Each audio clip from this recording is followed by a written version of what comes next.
देख बबली, हम हैं यहाँ बिनसर में और हमें जाना है यहाँ देवली के जंगल में। पर स्वीटी दीदी, यहाँ पर कोई खतरा तो नहीं होगा ना? देख, खतरा तो मोल लेना होगा और हमें सबसे पहले बस से यहाँ अट्टा चौक पहुंचना होगा। अट्टा चौक से दुमुक ग्राम की तरफ एक रास्ता कटता है। दुमुक गांव के रास्ते पे एक पगडंडी देवली जंगल की तरफ जाती है और हमारा टारगेट यहीं पर है।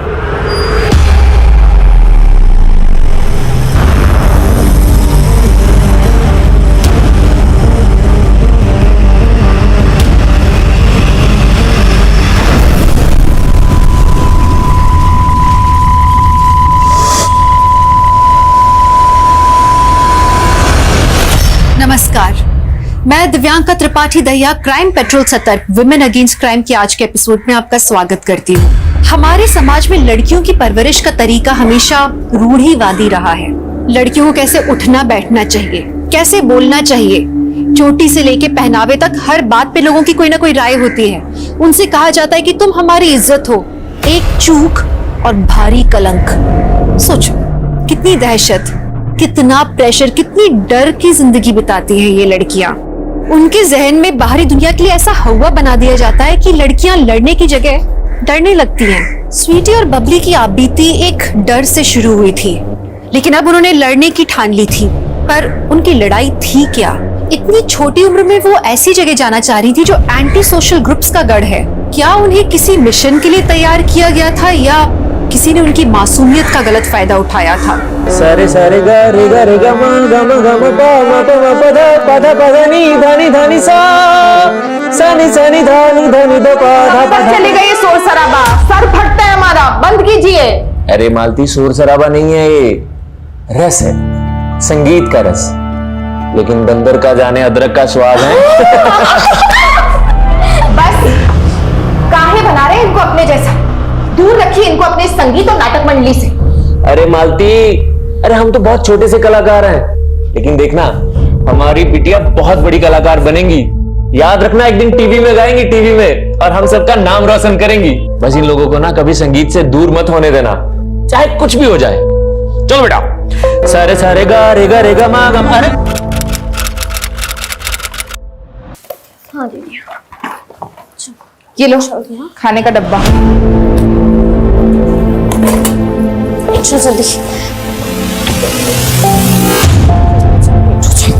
अरे रुको, ताला तो लगाने दो। हम कब तक आपका उंगली पकड़कर चलते रहेंगे? हम तो चले जाएंगे। इतनी बड़ी हो गई हो कि अब अपनी माँ का फिक्र करना भी बुरा लगता है। अगर आपको हमारी फिक्र होती ना माँ, तो हमें संगीत से दूर नहीं करती हैं। संगीत क्या, इन्होंने तो हमको पापा से भी दूर कर दिया है। चलो बब्बी।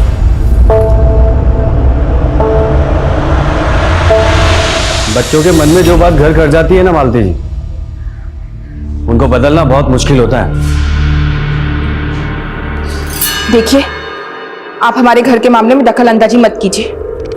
हम तो सिर्फ इसलिए कह रहे थे कि हम भी एक पिता हैं, सोचा आपको सलाह दे दें। और ये रहा आपके दूध के पैकेट, आपका किराया कल हम आपको दे देंगे। सुनिए, चाय पियेंगे?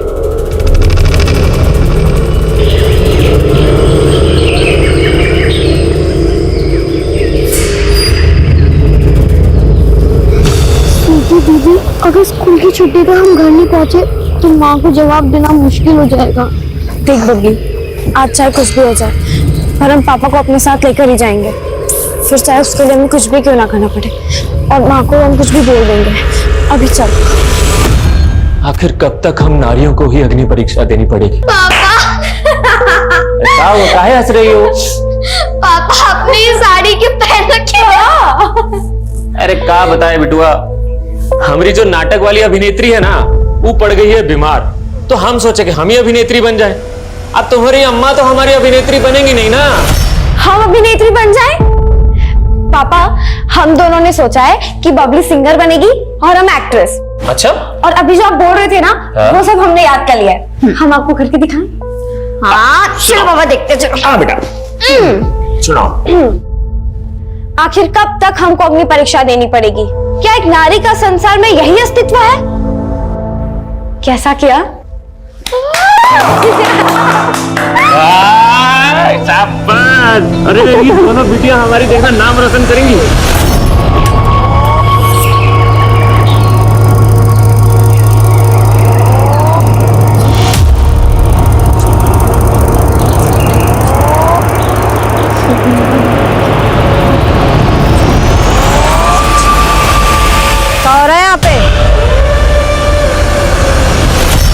बुरा मत मानिएगा मालती जी, पर आपने खुद ही अपने पैरों पे अपने हालात की कुल्हाड़ी दे मारी।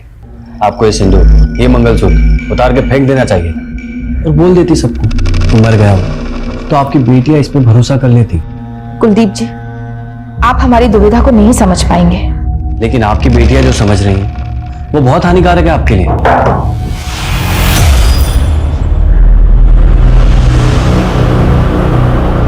अच्छा मैं चलता हूं।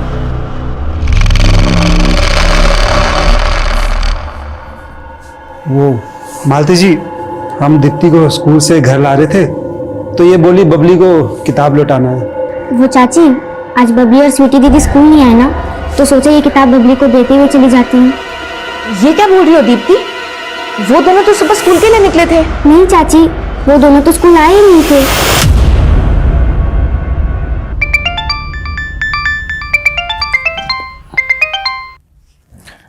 हाँ मालती दीदी। मधुकर, स्वीटी और बब्बी तुम्हारे यहाँ आए क्या? नहीं तो वो दोनों यहाँ पर नहीं आई। सुबह स्कूल के लिए निकले थे दोनों, लेकिन स्कूल पहुंचे नहीं और कहीं मिल भी नहीं रहे हैं। क्या? देखो हम लोग वहां पर अभी पहुंचते हैं, आप घबराइए नहीं।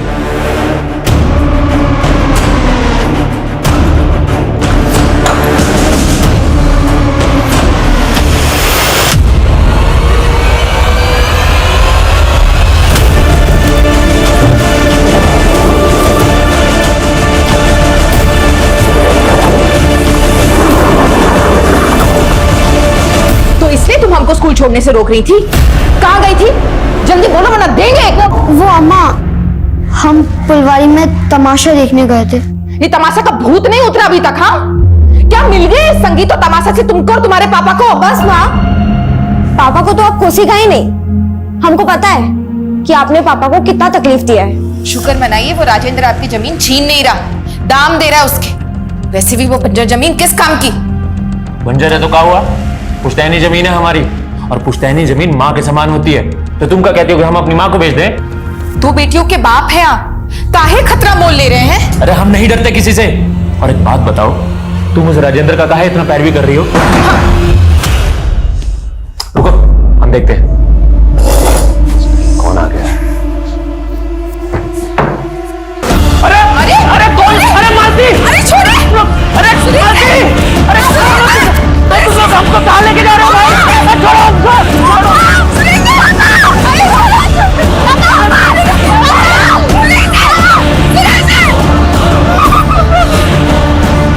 बेटा, तुम दोनों हमको गलत समझ रही हो। तुम्हारे पापा हमारी वजह से तुमसे दूर नहीं हुए।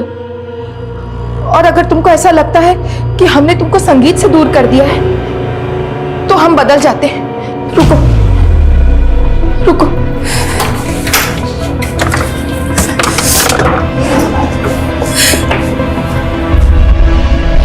ये लो, तुम्हारी जो मर्जी है वो करो, लेकिन अपनी माँ को मत कोसो। वैसे नाटक तो आप भी बहुत अच्छा कर लेती हो माँ। चल बबली।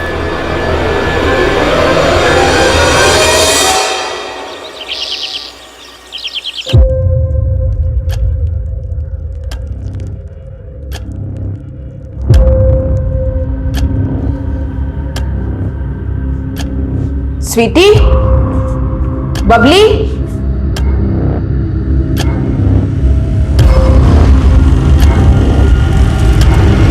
स्वीटी,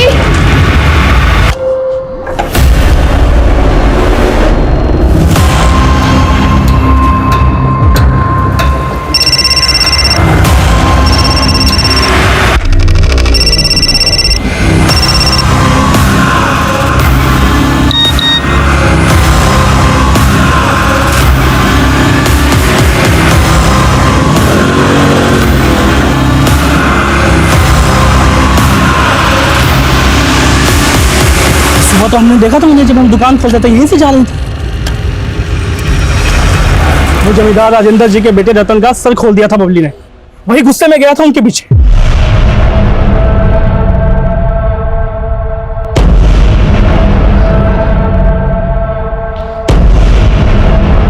अरे वाह मालती, रात में हम तुम्हारा ही सपना देखे, पर जब नींद से जगे तो हमरी तो जल गई। अरे साला तुम वो किराएदार का खटिया पे। कमीने, हमारी बेटियां कहाँ है? बेटियां? तुम साला नौटंकी वाले, तुम्हारा हर दिन का नया नौटंकी होता है। तेरे बेटे ने उठाया ना हमारी बेटियों को, कहाँ है वो? बस देख, हमरे बेटे रतन को बीच में मत घसीट। चल जा, जा यहाँ से। हम जानते तू बहुत ताकतवर। 1.5 साल पहले हमारे पति को भी उठवा लिया था तुमने, तब हम कुछ नहीं कर सके, लेकिन हमारी बेटी हमें लौटा दो। तुम जो कहोगे, तुम्हें जो चाहिए हम देने के लिए तैयार हैं। जो चाहिए देने के लिए तैयार हो। निकल, बच्चे लोग कहेंगे।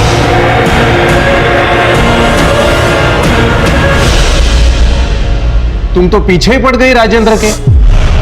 1.5 साल पहले भी तुम्हारे आरोप साबित नहीं हो पाए थे, ना तुम्हारे पास कोई सबूत था न कोई गवाह। लेकिन साहब, सोलंकी जी ने राजेंद्र के बेटे को हमारी बच्चों का पीछा करते हुए देखा है। आप उनसे पूछ लीजिए, राजेंद्र के बेटे रतन ने ही गायब किया हमारी बच्चियों को।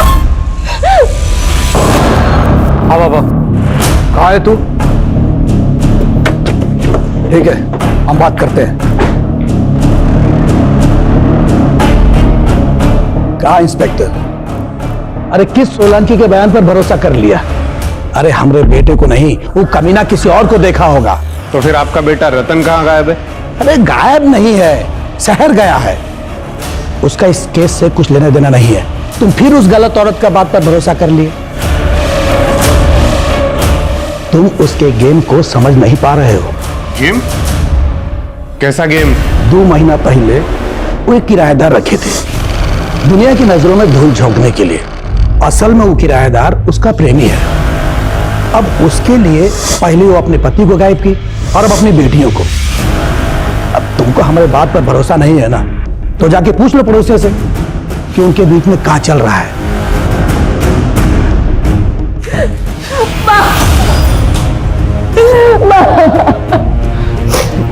दीदी हिम्मत रखो दीदी, कल भी तो दोनों लौटकर आई थी ना, देखना आज भी लौटकर आ जाएंगे। तुम चिंता मत करो। हाँ मालती, भगवान पे भरोसा रख, दोनों बहनें जल्दी लौट आएंगी। हाँ बैठ बैठ, आ जा।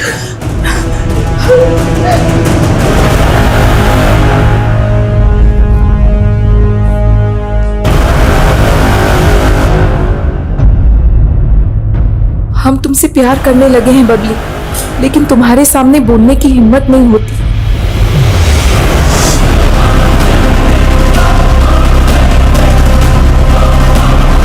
यहाँ रुकना हमारी सारी प्लानिंग बर्बाद कर सकता है, इसलिए हमें रूट बदलना होगा।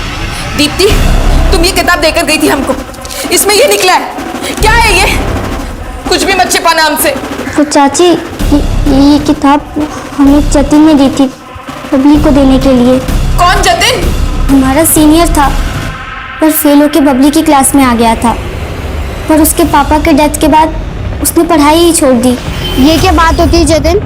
हमारे भी पापा हमारे साथ नहीं रहते हैं, तो क्या हमने स्कूल जाना छोड़ दिया? लेकिन बबली, अब हमें अपने पापा का गैरेज संभालना होगा, और अगर हम स्कूल आएंगे तो कमा नहीं पाएंगे, और अगर कमा नहीं पाएंगे तो पापा के इलाज के लिए कर्जा कैसे चुकाएंगे बताओ? सब हो जाएगा।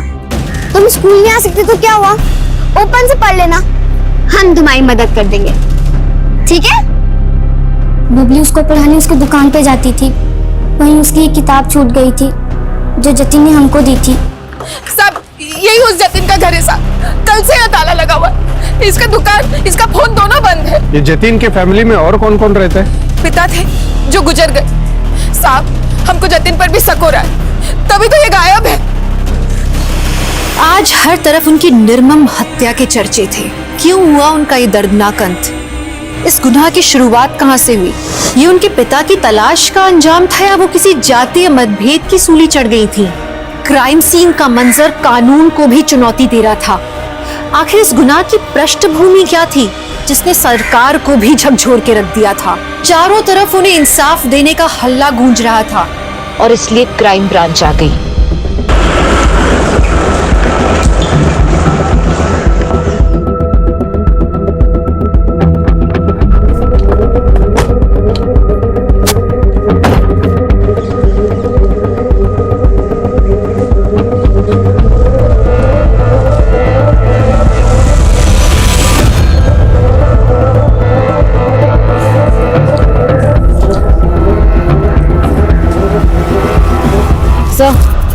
ये जमीन स्वीटी और बबली के पिता सुरेश के नाम है, जो 1.5 साल पहले सस्पिशियस सर्कमस्टांसेस में गायब हो गया था। सुरेश की पत्नी ने इल्जाम लगाया कि राजेंद्र ने सुरेश को अगवा करके ये जमीन अपने नाम करके उसे कहीं मार के फेंक दिया, लेकिन उसकी लाश अभी तक कहीं नहीं मिली।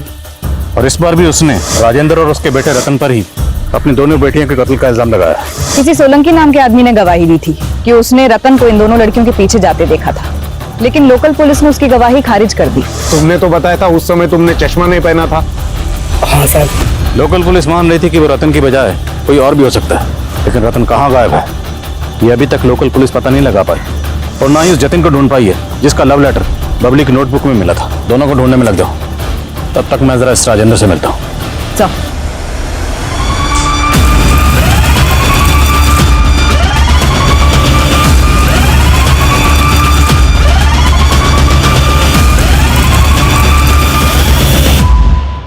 एंटीसिपेटरी बेल लेकर आप गिरफ्तारी से तो बच गए, पर पूछताछ से नहीं बच पाएंगे।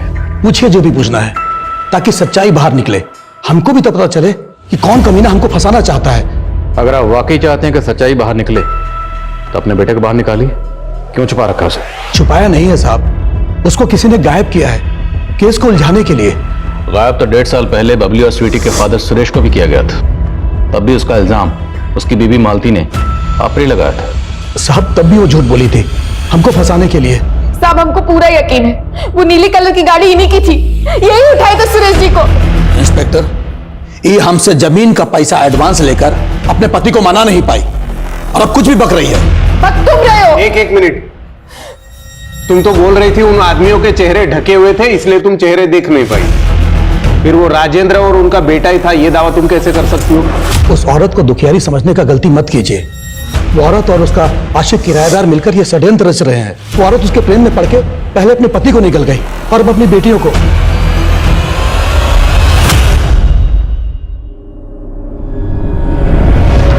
अगर आपको हमारी फिक्र होती ना माँ, तो हमें संगीत से दूर नहीं करती हैं। संगीत क्या, इन्होंने तो हमको पापा से भी दूर कर दिया है।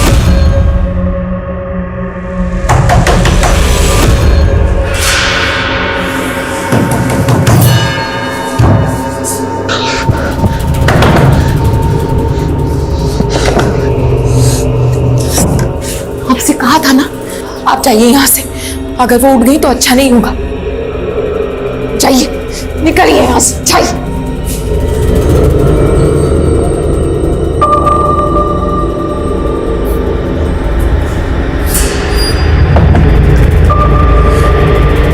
कौन था वो? चुप क्यों आप? बोलिए।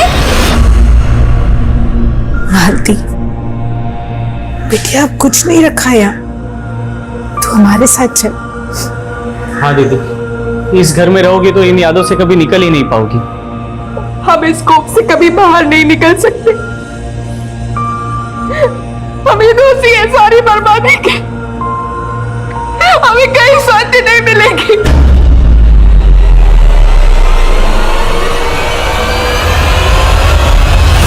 कि जतिन और रतन के सीडीआर देखकर तो नहीं लगता कि ये दोनों टच में होंगे, और लोकल पुलिस ने बताया कि स्वीटी और बबली के पास कोई फोन नहीं था। मैम, रतन का फोन बंद हुआ था नीम का नाम में, जबकि जतिन का फोन बंद हुआ था शिवपुरी में। पता करो ये दोनों कहीं इन्हीं जगहों पर तो नहीं है। मैम, शिवपुरी में जतिन के एक चाचा का घर है, हो सकता है वहां छुपा। गुनहगार कोई भी हो, मालती जी बख्शा नहीं जाएगा। और हमें पता चला कि आपका कोई किराएदार भी था, तो काफी दिनों से नजर नहीं आ रहा, कुलजीत। आपको उस पर शक नहीं? हमको सबसे पहले उसी पर शक हुआ साहब। स्वीटी और बबली जब गायब हुए तो उसके घर पर ताला था, वो हमारा फोन भी नहीं उठा रहा था। फिर बाद में हमको फोन कर कर ऐसा घुमा दिया उसने कि हम कुछ समझ ही नहीं पाए। अरे बबली और स्वीटी को ढूंढने में हम जी जान लगा देंगे मालती जी, आप बिल्कुल भी फिक्र मत कीजिए। और हमारा ऊपर तक पहचान है, डीआईजी साहब को भी फोन घुमा दिया है हमने। लेकिन आप है कहाँ? हम किसी काम से कानपुर आ गए थे, हम जल्दी आके मिलते हैं ना आपसे। उसके बाद से उसका कोई अता पता नहीं साहब, उसका फोन भी बंद आ रहा है। अच्छा कुलजीत रहने वाला कहाँ का? आपने रेंट एग्रीमेंट तो बनाया होगा? हाँ हाँ साहब, उसका आईडी का फोटोकॉपी और एग्रीमेंट है हमारे पास।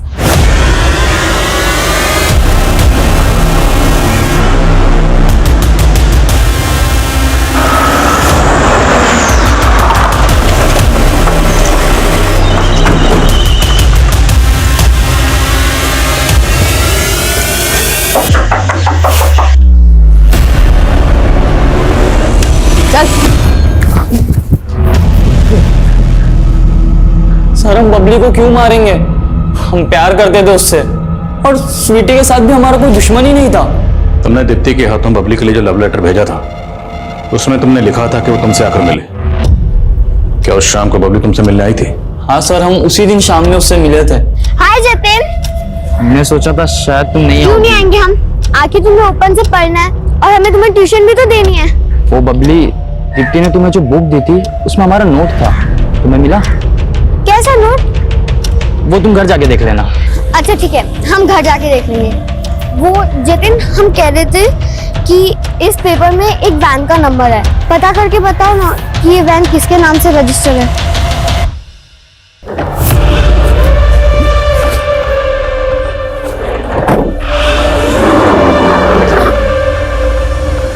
सर फिर हमें बबली ने बताया कि 1.5 साल पहले उसके पापा को जिस वैन में किडनैप किया गया था, उसे लग रहा था कि वो उसी वैन का नंबर है। तो 1.5 साल पहले बबली ने जो नंबर देखा था, वो नंबर उसे याद रहा? नहीं सर, वो बोली उसने उसी दिन बिल्कुल वैसा ही एक वैन देखा था। सर उसने उसका नंबर नोट कर लिया था, बट उसके बाद हमने पूछा तो वो कुछ नहीं बताई सर। उसके बाद फिर पता चला दोनों बहनें किडनैप हो चुकी है। और सर उस वक्त मैं अपने चाचा के घर था, तो मैं उस लव लेटर की वजह से डर गया था सर, इसलिए मैं वापस नहीं आया। बबली ने तो जो नंबर दिया था वैन का, वो नंबर बोल। ये नंबर तो फेक है सर, आरटीओ में इस नंबर का कोई व्हीकल रजिस्टर्ड ही नहीं है। जतिन के बयान के मुताबिक बबली ने नंबर हाल फिलहाल में इसलिए नोट किया था क्योंकि उसे लगता है कि 1.5 साल पहले उसके फादर को इसी वैन में ले जाया गया, और ये नंबर फेक है। और ताज्जुब की बात यह है कि बबली को 1.5 साल बाद भी ये नंबर याद है। ताज्जुब की बात तो ये भी है सर कि मालती को इसके बारे में कुछ पता ही नहीं है। अगर जतिन सच कह रहा है तो मतलब साफ वो बच्चियां अपने फादर की तलाश कर रही हैं, और मुमकिन है कि शायद यही उनके कत्ल की वजह रही। 1.5 साल पुराना सुरेश मिसिंग केस बारीकी से स्टडी करो। सर मालती के किराएदार कुलजीत ने जो रेंट एग्रीमेंट दिया था, उस पर जो नेटिव एड्रेस है वो फेक है सर, और उसने जो आधार आईडी दिया था वो भी फेक है सर। फेक है? जी सर। और सर हैरानी की बात तो ये है कि उसकी आधार आईडी पे जो नंबर है वो किसी कुलजीत नाम की औरत का आधार नंबर है। अब उनको काम पर लगाओ, पता लगाओ ये कुलजीत सिंह कौन है। सर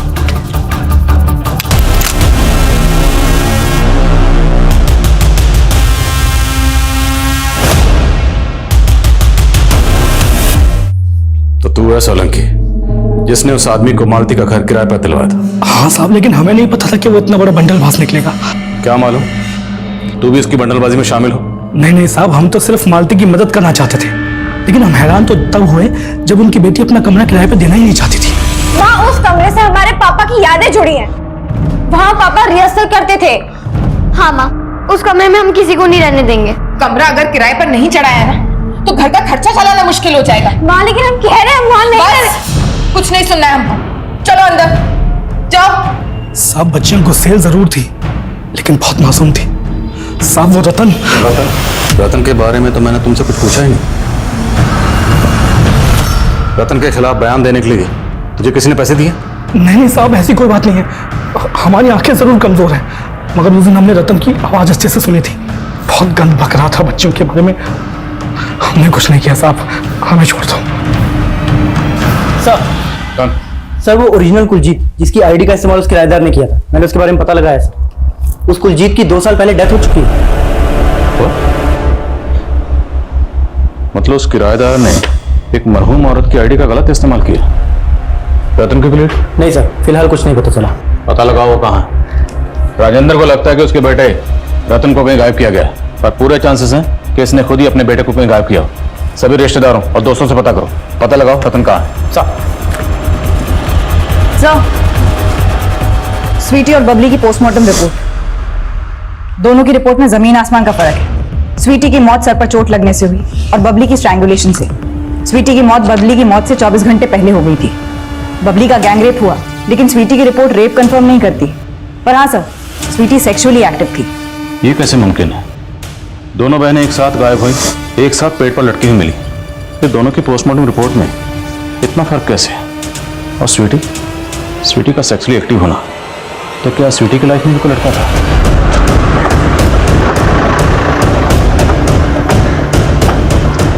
नहीं साहब, हमारी बेटियां ऐसी नहीं थी। उनका किसी लड़के के साथ चक्कर नहीं था। हो सकता है स्वीटी के साथ कभी किसी ने कुछ गलत किया, घर में या मोहल्ले में, या फिर आपकी गैर मौजूदगी में उस किराएदार ने। नहीं साहब, हम उनको कभी घर पर अकेला नहीं छोड़ते थे। आपके घर पर कौन कौन आता था? और दोनों बहनें कहाँ कहाँ जाती थी? स्कूल के अलावा दोनों बहनें बस अपनी एक सहेली दीप्ति के घर ही जाती थी। हाँ सर, बबली और स्वीटी दीदी हमारे यहाँ पढ़ने आते थे। क्या बबली की तरह स्वीटी का भी कोई बॉयफ्रेंड था? हाँ सर, स्वीटी दीदी सूरज भैया को लाइक करती थी। सूरज? कौन सूरज? सूरज भैया तो स्वीटी दीदी के पापा के नाटक मंडली में काम करते थे। साहब, सूरज हमारे घर के बरामदे में ही सोता था, अनाथ था। सुरेश जी बहुत मानते थे उसको। है कहाँ है सूरज आजकल? सर, आप गलत समझ रहे हैं सर। हम और स्वीटी सिर्फ अच्छे दोस्त थे। सिर्फ अच्छे दोस्त थे या बहुत करीबी दोस्त थे? तुम्हारे और स्वीटी के बीच में जिस्मानी ताल्लुकात थे ना? नहीं सर, हमारे बीच में ऐसा कुछ भी नहीं था। और तुम स्वीटी से अक्सर मिलते थे ना? मिलते थे या नहीं? हाँ सर। तो स्वीटी से आखिरी बार मुलाकात कब हुई थी? इतना तो याद ही होगा। वो दिन मैं कभी नहीं भूल सकता, क्योंकि उस दिन स्वीटी बड़ी अजीब अजीब बातें कर रही थी। सूरज, तुम अपने ब्लॉग की न्यूज ढूंढने के लिए इधर उधर घूमते रहते हो। क्या तुम हमें बता सकते हो कि इस एरिया में बागी लोग कहाँ रहते होंगे? और सर, फिर हमने उसे देवली जंगल पहुंचने का नक्शा बना कर दिया था, और फिर पता चला कि स्वीटी और बबली उस दिन देवली जंगल गए थे। देवली जंगल? हाँ सर। और सर, स्वीटी और बबली की हत्या के एक दिन पहले स्वीटी का हमारे पास फोन भी आया था। स्वीटी, हमको तुम्हें देवली जंगल के बारे में बताना ही नहीं चाहिए था। तुम क्यों खतरा मोल ले रही हो? देखो सूरज, हम तुमसे अभी बात नहीं कर सकते, और कल जल्दी सुबह हम और पब्लिक तुमसे मिलने आएंगे। लेकिन सर, स्वीटी कभी आई नहीं, फिर हमें उनकी हत्या के बारे में मालूम पड़ा। बेवकूफ बना रहा है। स्वीटी के पास कोई फोन नहीं था। सर, फोन कैसे नहीं था? हम तो आए दिन स्वीटी से फोन पर ही बात करते थे। हम झूठ क्यों बोलेंगे साहब? स्वीटी के पास फोन था ही नहीं। स्वीटी के पास फोन था। सूरज ने हमें जो नंबर दिया, हमने पता लगाया, वो नंबर स्वीटी का ही है। लेकिन ये बात आपने हमें नहीं बताई। और भी बहुत कुछ है जो आपने हमें नहीं बताया। क्या नहीं बताया साहब? आपकी बेटियों को लगता था कि आपके पति बागियों के कब्जे में है। ये आपने हमें नहीं बताया। आपकी बेटियां देवली के जंगल में गईं, ये बात आपने हमें नहीं बताई। और बबली ने रिसेंटली एक वैन का नंबर नोट किया था जो कि फेक था, लेकिन ये बात आपने हमें नहीं बताई। और सबसे अहम बात, स्वीटी के पास फोन था, ये आपको कैसे नहीं पता था? नहीं पता चला साहब, क्योंकि वो हमसे बहुत सी बातें छुपाने लगी थी, क्योंकि उनका भरोसा उठ गया था अपनी माँ से। हम अपने आप से हार गए थे साहब, हार गए थे। मालती, पहेलियों में बात मत कीजिए, आंसू पूछिए और मेरे सवाल का जवाब दीजिए। आपके पति सुरेश कहाँ है? साहब, 1.5 साल पहले तक हम यही सोचते रहे कि वो राजेंद्र मार दिया उनको, लेकिन फिर 3 महीने बाद कुछ ऐसा हुआ जिसकी हम कभी कल्पना भी नहीं किए थे।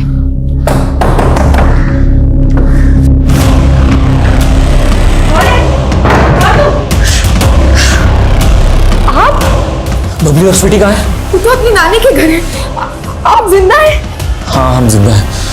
वो राजेंद्र तो हमको मार नहीं दिया था। अरे हमसे हमारा पुश्तैनी जमीन तक हड़प लिया, हमसे जबरदस्ती कागज पे अंगूठा लगवा लिया। हमको मार नहीं वाला था, हम तो बस कैसे भी करके बच के भाग गए वहां से। लेकिन अब 3 महीने तक थे कहाँ? प्रतिशोध पाल रहे थे। हमको पता चला मालती कि हम अकेले नहीं हैं, हमारे जैसे और भी सैकड़ों लोग हैं जिनको ये राजेंद्र जैसे पूंजीवादी लोग कुचल देते हैं। लेकिन अब हम बदला लेंगे उनका, उन सबका बदला। हम नहीं चाहते थे कि उनका साया भी बबली और स्वीटी पर पड़े। नहीं मिलने दिया उनको हमने हमारी बच्चियों से। आपसे कहा था ना, यहाँ आना है तो बागियों का साथ छोड़ना होगा। हमको तुम्हारा प्रवचन नहीं सुना, हम अपनी बेटियों से मिल रहे हैं। हटो यार। तो मिलकर क्या कहेंगे उनको कि उनका बाप एक कलाकार से बागी बन गया? आप जाइए यहाँ से, अगर वो उठ गई तो अच्छा नहीं होगा। जाइए, निकलिए यहाँ से, जाइए।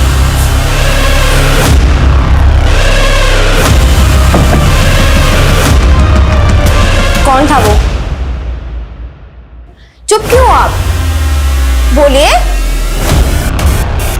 आप पापा को धोखा दे रहे हो। नहीं स्वीटी, वो कोई गैर मर्द नहीं था, तुम्हारे पापा ही थे। अगर वो हमारे पापा थे तो हमसे मिले बिना क्यों चले गए? क्योंकि अब हम उनसे कोई रिश्ता नहीं रख सकते, बागी बन चुके हैं वो। हम तो कठोर बनकर सुरेश जी से दूरी बना ली, लेकिन हमारी बेटियां ये दूरी बर्दाश्त नहीं कर पाई। वो तो हमको ही दोषी मानती रही। उनको उनके पापा से दूर कर दिए थे हम, लेकिन हम तो हैरान है ये जानकर कि वो दोनों खुद से अपने पापा की तलाश में बागियों के घर जाने का कोशिश की। अब सुरेश कहाँ है? हमको नहीं पता साहब, पिछले 3 महीने से हमने उनका शकल भी नहीं देखा।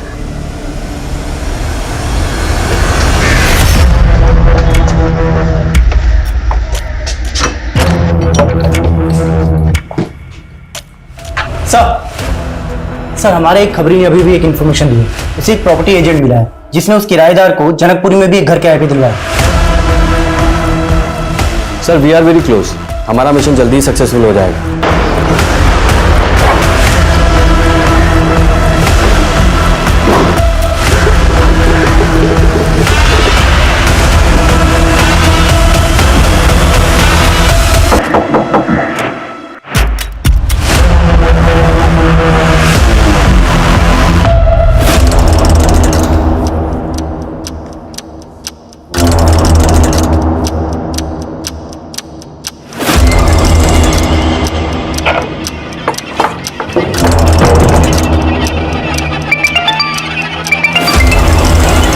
सर ओके सर, हो जा।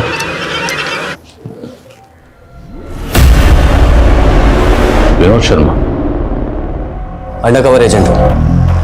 6 महीने पहले हमारे सीनियर ऑफिसर अमोद सिंह की कार ब्लास्ट में इस सुरेश का हाथ था। सुरेश को पकड़ना हमारा मिशन है। मुझे इन्फॉर्मेशन मिली कि सुरेश अक्सर अपनी बीवी से मिलने आया करता है, इसलिए किराएदार बन के मैं वहां रहने चला गया। मैंने सोचा उसकी बीवी के जरिए सुरेश के बारे में इंफॉर्मेशन निकालने की कोशिश करूं, लेकिन अचानक से उसकी बेटियां गायब हो गई। अगर मैं वहां रुकता तो लोकल पुलिस मुझे भी इन्वेस्टिगेट करती और ये मेरे मिशन के लिए सही नहीं था, इसलिए मुझे वहां से निकलना पड़ा। लेकिन आपके वहां रहते हुए सुरेश की बेटियों को किसने किडनैप किया? ये तो मुझे भी नहीं समझ में आया, बट हाँ मुझे एक इन्फॉर्मेशन मिली है कि सुरेश राजेंद्र पे अटैक करने की प्लानिंग कर रहा है। शायद उसको लगता है कि ये सारा कांड राजेंद्र ने किया है, और हम भी यही चाहते हैं कि सुरेश ये अटैक अटेम्प्ट करे ताकि हमें उसे पकड़ने का मौका मिल जाए।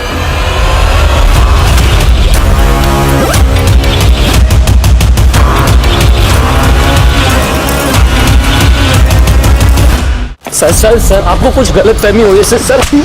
नहीं सर, सर हम ना ही उसका रेप किए ना ही उसे टांगे। सर तूने कुछ किया नहीं? नहीं किया सर। तो गायब क्यों हुआ था? सर बोल। सर वो पापा बोले कि हम गांव जाते तो अंदर हो जाते। क्या कहते सर, आप हमारा विश्वास कीजिए सर, हमने कुछ नहीं किया है। और सर उस दिन तो हमें वो लड़कियां भी नहीं मिली थी, वो हाथ से निकल गई थी सर।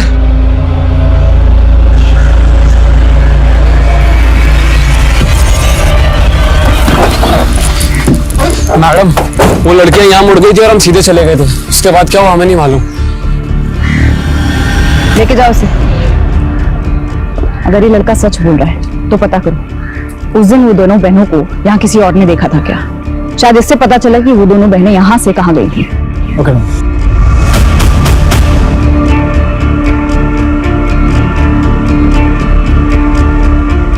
स्वीटी और बबली की हत्या का मोटिव रखने वालों की संख्या तो बहुत थी, लेकिन इस केस पे विराम लग ही नहीं रहा था। वैसे रतन ने पुलिस को एक रास्ता दिखाया था जहां उसने स्वीटी और बबली को आखिरी बार देखा था, लेकिन कहीं ये रास्ता पुलिस को डेड एंड की तरफ तो नहीं ले जा रहा था। पुलिस अब तक सस्पेक्ट्स के चारों ओर फेरे लगा रही थी, लेकिन इस क्राइम का केंद्र ही नजर नहीं आ रहा था। इस केस के मोटिव और सबूत दोनों ही पुख्ता नहीं थे। तो क्या क्रिमिनल इतना शातिर था कि उसने ऐसा चक्रव्यूह रचा कि पुलिस उसमें खोकर रह गई।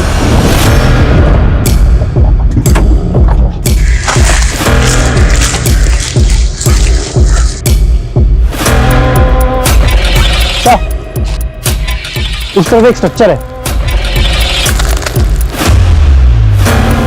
चेक करो सब्जेक्ट।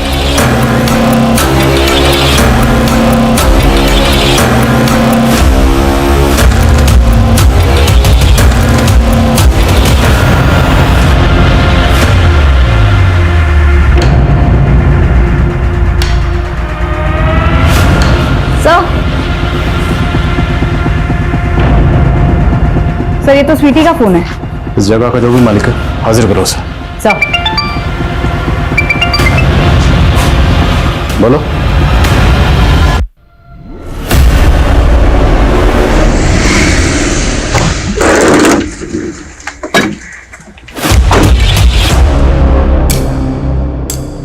दस मिनट में राजेंद्र आने ही वाला है। आज तो हम उसका काम तमाम करके ही हटेंगे।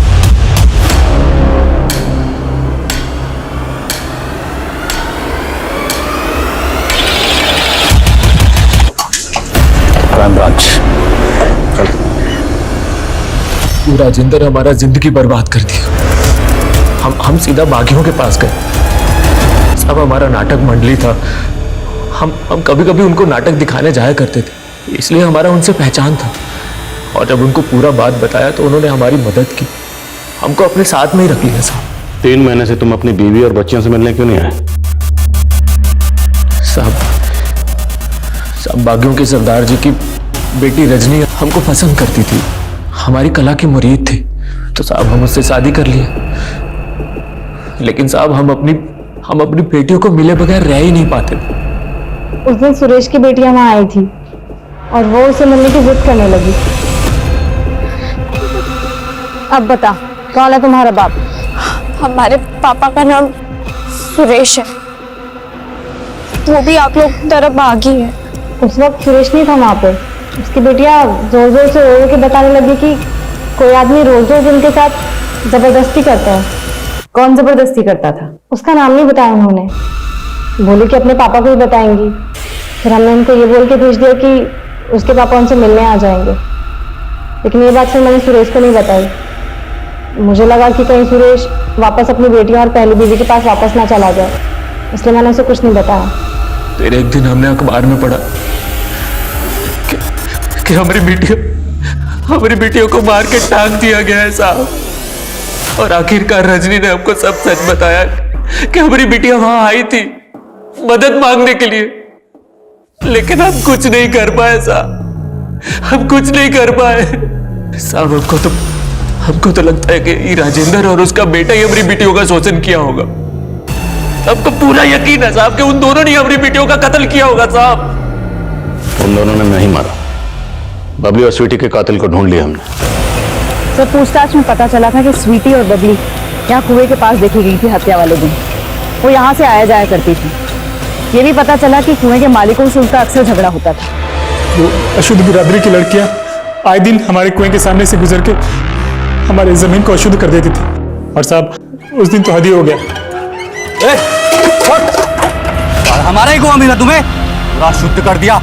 आखिर समझ के क्या रखा है तुमने हमको? हम भी इंसान हैं। हम सोचे उनकी लाश वहां मिलेगी तो राजेंद्र और उसका बेटा रतन ही फंसे। तुम दोनों का सिर्फ इतना मकसद नहीं था। स्वीटी के मोबाइल में हमें एक वीडियो मिला। वो वीडियो किसके कहने पर बना?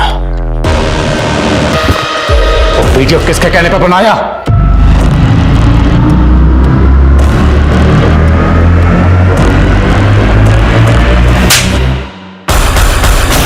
स्वीटी का वीडियो तूने बनाया था ना? उसे हर रोज फोन भी तू ही करता था ना? सुरेश जीजा गायब हो जाने के बाद राजेंद्र के डर से दीदी दोनों बहनों को हमारे यहाँ छोड़ दी थी। एक दिन हमारी माँ और वो छोटी वाली बबली बाजार गए थे। हम थोड़ा सा बहक गए थे, वो किसी के सामने मुंह ना खोल पाए, इसके लिए हम उसका वीडियो रिकॉर्ड कर लिए थे। वीडियो वायरल हो जाने के डर से वो अपनी माँ के सामने कुछ नहीं बोली और दोबारा अपनी माँ के पास लौट गई। फिर कुछ दिन बाद हमको पता चला कि वो दोनों बहनें अपने पापा को ढूंढने निकली है। हमें लगा कहीं वो अपने बाप के सामने मुंह ना खोल दे, वरना उनका बाप हमें जिंदा नहीं छोड़ता। खुद अपनी सगी भांजी के साथ दुष्कर्म के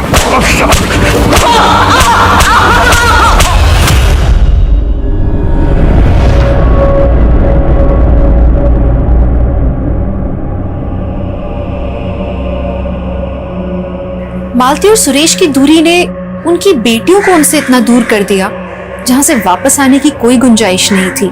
मालती अपने आप को जिंदगी भर कोसेगी कि उसकी परवरिश में ऐसी क्या कमी रह गई थी कि उसकी बेटियों ने अपनी आपबीती का जिक्र तक नहीं किया उससे। और सुरेश को हमेशा इस बात का पश्चाताप होगा कि वो अपनी बेटियों के साथ क्यों नहीं था जब उनका मामा उनके साथ ज्यादतियां कर रहा था। हम अक्सर अपने बच्चों को बाहरी दुनिया से सतर्क रहने के लिए कहते हैं, लेकिन कभी अपनों पर ध्यान नहीं देते, अपनों पर शक नहीं करते। एक अच्छी परवरिश कभी बेटे और बेटी में फर्क नहीं करती।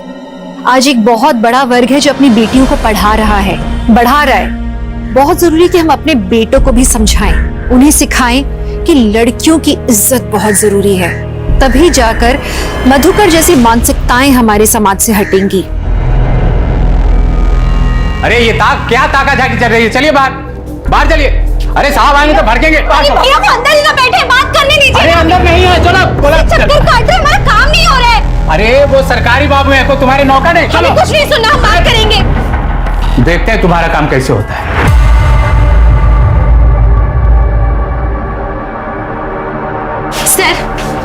सर एक मिनट मेरी फाइल देख लीजिए। सर हम बहुत दूर से हैं, एक बार फाइल देख लीजिए।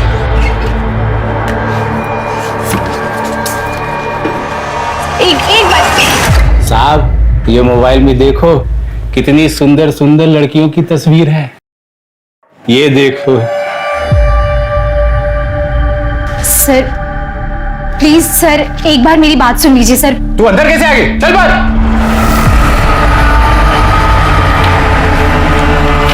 सर एक बार मेरी बात सुन लीजिए। देखिए ये बात आपके फायदे की है। अगर फायदा आप नहीं उठाएंगे तो फायदा कोई और उठा लेगा। नहीं फायदा हम ही उठाएंगे।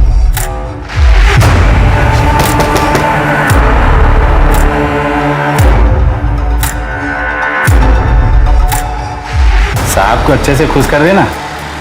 अंदर किसी को आने मत देना।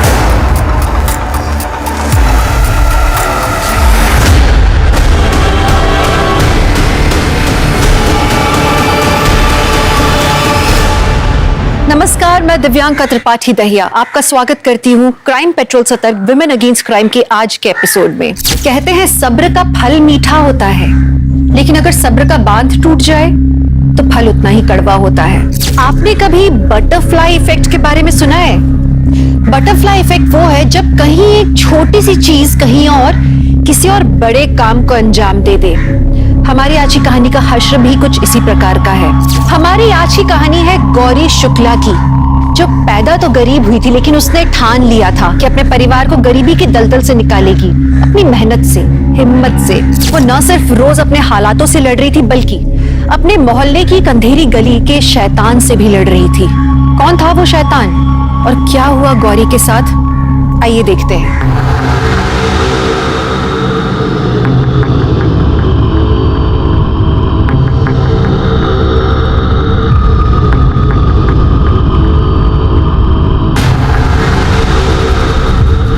इतने लेटर्स लिख दिए, इतने बार ऑफिस जाकर आ गए, फिर भी म्युनिसिपल पार्टी से ना एक भी स्ट्रीट लाइट नहीं लगवाएगी यहाँ पे। अरे तो उनको कौन सा रोज हमारी तरह आना जाना पड़ता है अंधेरे में। अरे प्रिया तू जल्दी चलेगी। आ तो रही हो, लाइट है ना वो भी खत्म हो जाएगी। एक ना एक दिन तो हमारे हाथ में आ जाओगी, है कि नहीं बबलू? क्या मतलब है? क्या हाँ नुकसान हो जाता है? ओ चाचा आपसे नहीं होता क्या नुकसान? क्यों छोटी सी बात के लिए लड़े जा रहे हो? छोटी सी बात? बहुत बड़े आदमी लगते हो। 1200 रुपए का नुकसान तुमको छोटी सी बात लग रहा है? अरे क्या हो गया है? किस बात का हंगामा हो रहा है? क्या हुआ? अरे मैडम देखो ना आपके पापा कैसे हंगामा मचाए हुए हैं। इतने काम में थोड़ी बहुत टूट फूट हो जाती है। अरे बिटिया पूरा टाइल्स का डब्बा गिरा के तोड़ दिया। हाँ तो हो जाता है ना। अरे हो जाता है? ऐसे कैसे हो जाता है? पता है कितनी मेहनत करनी पड़ती है एक एक रुपए के लिए। एक तो इतनी दूर काम पे जाना पड़ता है, रोज रात को अंधेरी सड़क से वापस आना पड़ता है घर। एक तो नुकसान कर दिया और ये अकड़ किस बात की? हाँ मैडम हमसे कोई ऊंची आवाज में बात करे हमको बिल्कुल अच्छा नहीं लगता। एक तो 8 दिन के काम को 10 दिन लगाती हो, ऊपर से नुकसान। और तेवर देखो। पापा रुक जाओ, देखो ऐसा है, आप लोग जा सकते हैं, हमें आपसे कोई काम नहीं करवाना। क्या? पर काम तो अभी बाकी है। वो हम देख लेंगे, हो जाएगा। और हमारी दिहाड़ी? और जो टाइल्स तोड़ी उसका हर्जाना? मैडम सही नहीं कर रही हो, मैं आपको बता रहा हूँ। अगर हमें बीच काम से निकाला ना तो किसी और को काम नहीं करने देंगे यहाँ। बिल्कुल नहीं करने देंगे। क्यों नहीं करने दोगे? गुंडे हो क्या कहीं के? एक तो नुकसान किया, दिहाड़ी चाहिए ना। रुको, ये लो पकड़ो 500। निकलो यहाँ से, निकलो, हमें आपसे कोई काम नहीं कराना। जा सकते हैं आप लोग। चलिए पापा, चलिए आप जाइए, चलिए। माँ, माँ आ गई मैं, कहाँ हो? भैया आ रहे हैं। काहे चिल्ला रही हो? लो पानी पियो। पानी वानी छोड़ो, पहले आप बताओ आपने इन्हें बाहर क्यों जाने दिया? क्यों? पता है ना इन्हें हार्ट का प्रॉब्लम है। अरे कोई प्रॉब्लम नहीं है, पूरे गांव के सामने ना सीना फुलाए घूमते हैं। और पता है क्या कहते हैं? बता दे। का बता दे? कहते हैं कि हमारी हिम्मत दुगनी हो गई है जब से हमारी लड़की हमसे ज्यादा कमाने लगी है। क्या पापा, आप भी? क्या जरूरत है सबको बताने की? काहे ना बताए, बोलो। 20 साल से चपरासी की नौकरी कर रहे हैं। हमारी तनख्वाह कितनी है? 12,000 रुपए। और तुम्हारी 15,000 रुपए। अब सब ठीक हो जाएगा। हमारी बेटी जो है ना, ये हमारा सहारा है, हमारी हिम्मत, हमारा गर्व। एकदम सही कह रहे हैं आप। अब आप दोनों मुझे रुलाओ दोगे। माँ मुझे बहुत भूख लग रही है। हाँ खाना बन गया, जा जल्दी से हाथ मुंह धो ले, हम लगाते हैं खाना। ठीक है चलो। सोहन सुमन आ जाओ, खाओ, खाना खाते। ए सोहम, आज से तू मेरी इज्जत किया कर, मुझे चिढ़ाया मत कर, समझा? क्यों? किस खुशी में? मैं तुझसे ज्यादा कमाने वाली हूँ, इसलिए। जैसे दीदी पापा से ज्यादा कमाती है। आई बड़ी छिपकली, तू जगन गान देगा बे? अरे क्यों नहीं देगा? अरे आजकल बिटिया लोग ही तो देश दुनिया चला रही हैं। समझा? आज से तू मुझे सुमन जी बुलाया कर। अब खाना खा।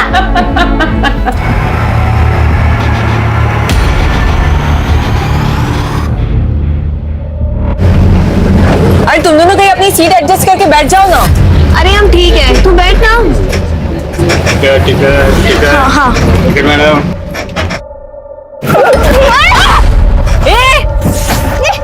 पागल है क्या?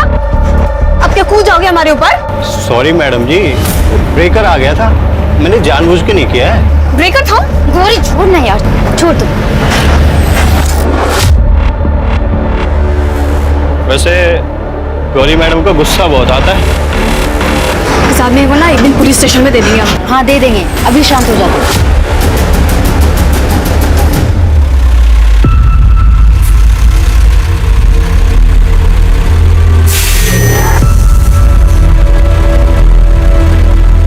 जी सर, जी सर, हम आपकी ये प्रॉब्लम 3 दिन में सॉल्व कर देंगे। जैसे कि आप हमारे कंपनी के वैल्यूएबल कस्टमर है, तो हम आपके प्लान पर आपको 5 दिन का एक्सटेंशन देते हैं। जी सर, नेट वर्ल्ड में कॉल करने के लिए धन्यवाद, आपका दिन शुभ हो। वेरी गुड गौरी, बहुत अच्छे। Thank you sir. इसी तरह कस्टमर को हैंडल करना है, प्यार से, सॉफ्ट स्पोकन के साथ। अच्छा गौरी, तुम इन्हें ट्रेन करो। Okay sir, okay, please come. यार आज 4 सैटरडे, सबको ऑफ रहता है, देखना पूरा रास्ता खाली है। यार प्रिया जल्दी चलना यार। हाँ बाबा आ तो रही हूँ। नहीं सकते यार।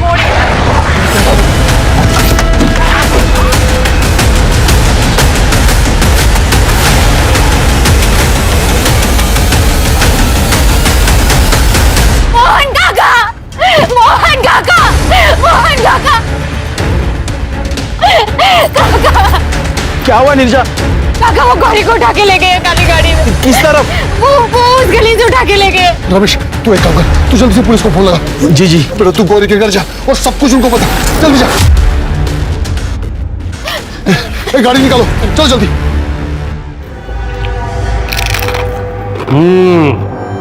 पहली बार तो सही जगह से भजिया लेके आया। सर नई दुकान खुली है। बढ़िया बढ़िया। हाँ रमेश बोलो। क्या? कब? अच्छा ठीक है हम साहब को बताते हैं। साहब गांव में एक लड़की अगवा हुई।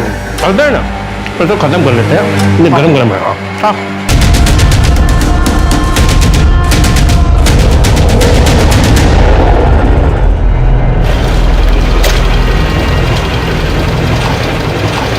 लगता है बहुत दूर निकल गए हैं। तुम इस तरफ से देखो, हम यहाँ से देखते हैं। चलो चलो चलो चलो।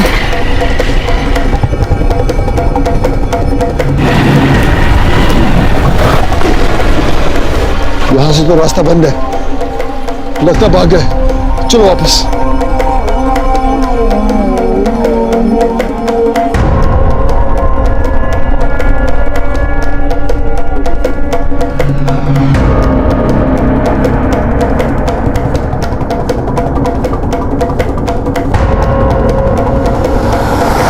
चाची वो लोग गौरी को उठा के ले गए, काली गाड़ी में थे चाचा जी वो।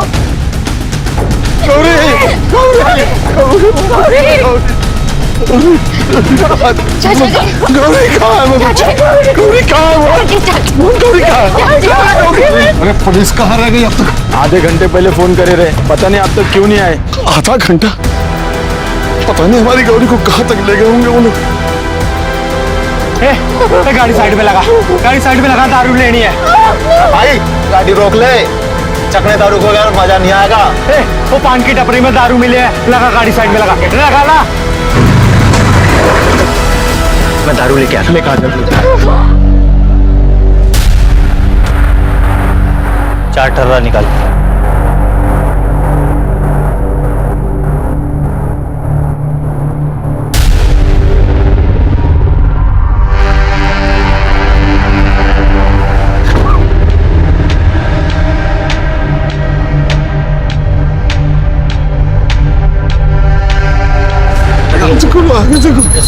साहब आगे, साहब आगे। हाँ भाई, किसने फोन किया था?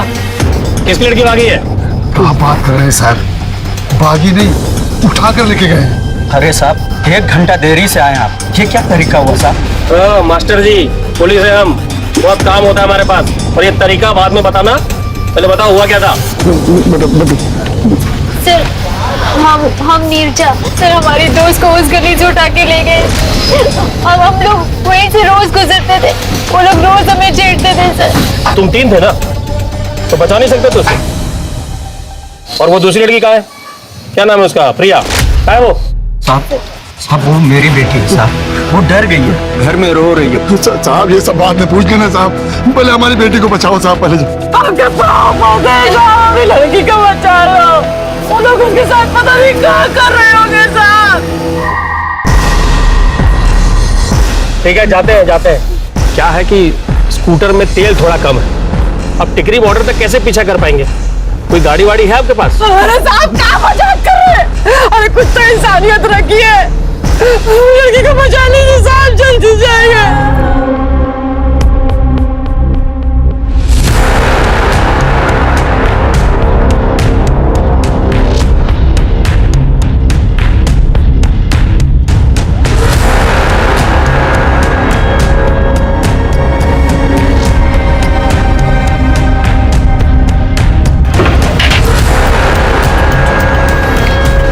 साहब ये तो हरियाणा बॉर्डर आ गया। अब आगे कैसे जाएंगे? आगे तो स्टेट ही चेंज हो गया, वहां की पुलिस को खबर कर देंगे, वो लोग ढूंढ लेंगे। सब कुछ तो देखिए। अरे चाचा हरियाणा है, स्टेट चेंज हो गया, हमारा एरिया खत्म हो गया। चलो। पुलिस नहीं ढूंढेगी तो कौन ढूंढेगा हमारी बेटी को? ओ चाचा सच सच बताओ, लड़की किसके साथ भागी है? क्या करे साहब, हमारी कोई ऐसी नहीं है। देखो कल सुबह लड़की का डिटेल और फोटो लेके थाने आए ना, हम लोग कार्रवाई करेंगे। हटा जा। चाची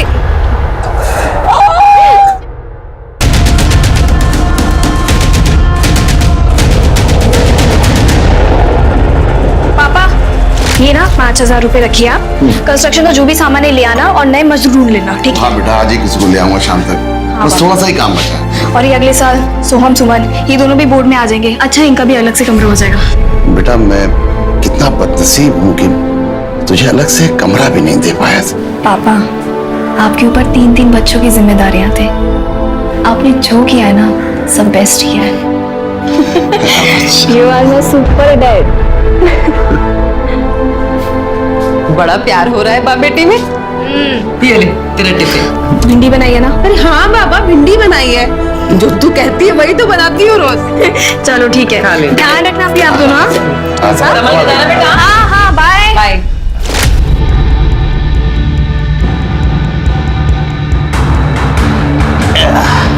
भाई आज तो पार्टी पार्टी अपनी। अरे भाई अब तो सेकंड राउंड का मूड बन गया। मैडम जी सेकंड।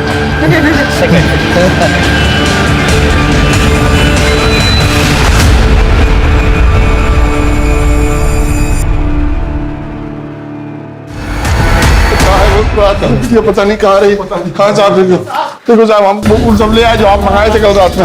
हाँ कुछ पता चला क्या हमारी लड़की का? कहाँ बात से कुछ बोलते काहे नहीं आप, ढूंढे कि नहीं? भाई यादव, ये बारात किसकी आ रखी भाई? साहब जी को नहीं बताया अभी? अरे सब कल रात वाला केस है, इनकी लड़की भाग गई। नहीं साहब भागी नहीं है, उसको उठा के ले गए। अरे आप शांत हो जाइए भाई। अरे सोच समझ के मुंह खोला करो यार, कुछ भी बोलते हो। लड़की का माँ बाप कौन है? बैठिए, बैठ जाइए, आराम से बैठ जाइए। बताइए। वो सब फोटो मंगाए थे। हाँ। तो बिटिया ने कौन से कपड़े पहने थे, कहाँ काम करती थी, वो सब लिख के लाए। सर प्लीज गौरी को जल्द से जल्द ढूंढ लीजिए। सर इसमें सब कुछ लिखा है, हमारा स्टेटमेंट, बाकी सबकी इन्फॉर्मेशन, फोन नंबर वगैरह सब कुछ। अच्छा, पूरी तैयारी के साथ आए आप लोग हैं? हाँ, वाह भाई वाह, क्या बात है।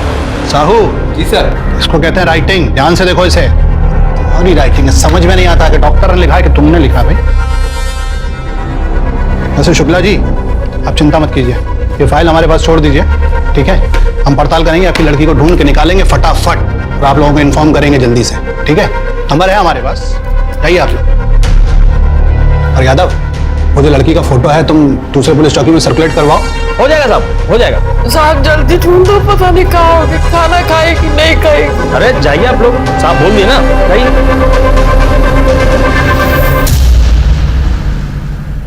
अक्कड़ बक्कड़ बम्बे बोल। आपने कल रात से कुछ नहीं खाया है, थोड़ा खाना लेकर आए हैं, कुछ खा लीजिए। कैसे खाए, पता नहीं हमारी बच्ची को कुछ खाना नसीब हुआ है कि नहीं।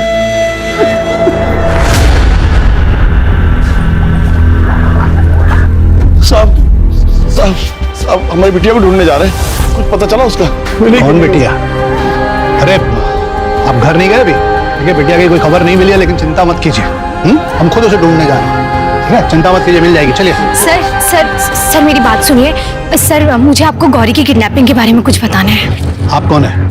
सर मैं सुजाता हूँ, गौरी के मोहल्ले में ही रहती हूँ। अभी मैं शादी के लिए कहीं बाहर गई हुई थी, वापस आई तो गौरी के बारे में पता चला। अभी कुछ महीने पहले मेरे साथ भी वही हुआ था जो गौरी के साथ हुआ। आपको याद है मैं आई थी? हाँ याद आ गया। अरे भाई चल रही है, चल मत होइए, सब ठीक हो जाएगा। आओ भाई। लेकिन सर मेरी बात सुनिए, मैं मुझे किडनैपिंग के। अरे भाई अब तो खाना भी नहीं मांग रही है।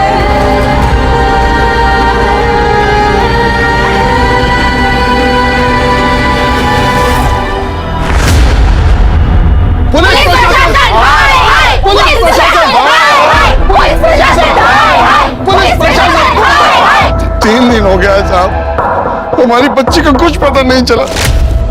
साहब जब हमने पुलिस को फोन किया उसके 1 घंटे के बाद पुलिस आई और ठीक से ढूंढा भी नहीं। मैं कब से इन्हें इन्फॉर्मेशन देने की कोशिश करी हूँ, चक्कर काट काट के परेशान हो गई हूँ, लेकिन ये लोग हैं कि मेरी बात ही नहीं सुनते।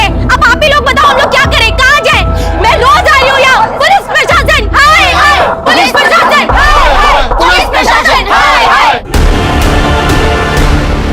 देखिए, ये जो पब्लिक है ये गलत इल्जाम लगा रही है पुलिस पे। ऐसा नहीं है कि पुलिस हाथ पे हाथ धरे बैठी है, हम लोग अपना काम जानते हैं। पुलिस की अलग अलग टीम हमने पूरे दिल्ली में फैलाई हुई है उस लड़की को ढूंढने के लिए। यादव जी उस लड़की की सारी डिटेल्स मीडिया के साथ शेयर कीजिए।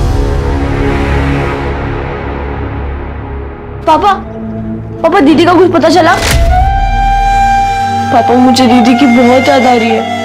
पापा दीदी वापस तो आएगी ना?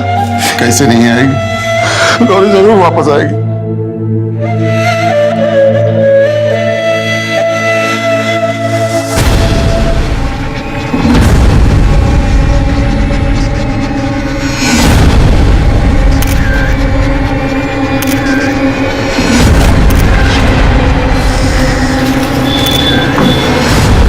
सर लड़की के साथ रेप हुआ है।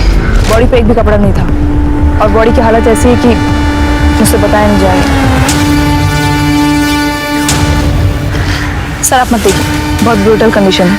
क्यों ना देखो?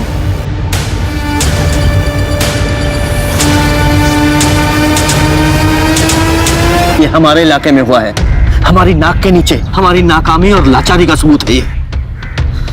सर आई एग्री, इतना ब्रूटल रेप और मर्डर मैंने भी कभी नहीं देखा। और ये आखिरी होना चाहिए।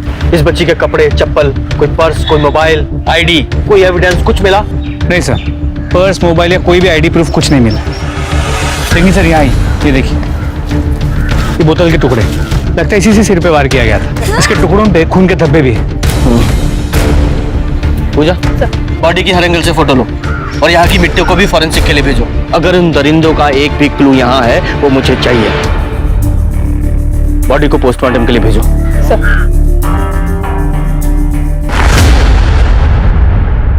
3 दिन से पुलिस को कुछ पता नहीं चला उस गाड़ी के बारे में जिसमें गौरी को उठाया गया था, और ना ही उन्होंने पता करने की ज्यादा कोशिश की। गौरी के माता पिता, उसके मोहल्ले वाले, उन्होंने बहुत कोशिश की, हर तरह से आवाज उठाई, पर कोई फायदा नहीं हुआ। इस केस में आगे जो हुआ उसका पूरा ब्लेम पुलिस पर जाता है। पुलिस के इतने ढीले रवैये की वजह से किसी लड़की को टॉर्चर करके मारने की ये पहली घटना नहीं है। लेकिन पुलिस ने इस कदर लापरवाही क्यों बरती? क्या वो गौरी के कातिलों से मिले हुए थे, या उनका गौरी के साथ कोई विवाद था, या उनका काम करने का तरीका ही लापरवाही वाला था? अब हर सवाल का जवाब हिसार पुलिस को ढूंढना था गौरी के कातिलों के साथ। इस केस को सॉल्व करने के लिए हमें इस लड़की की आइडेंटिटी जाननी बहुत जरूरी है। एक काम करो, आसपास के जितने भी पुलिस स्टेशन है वहां पता करो इस लड़की से मिलती जुलती कोई मिसिंग कंप्लेंट दर्ज हुई है क्या? क्योंकि जिसने भी ये घिनौना काम किया है या तो किसी पर्सनल दुश्मनी की वजह से किया है या फिर ये किसी मानसिक रूप से विकृत आदमी का काम है।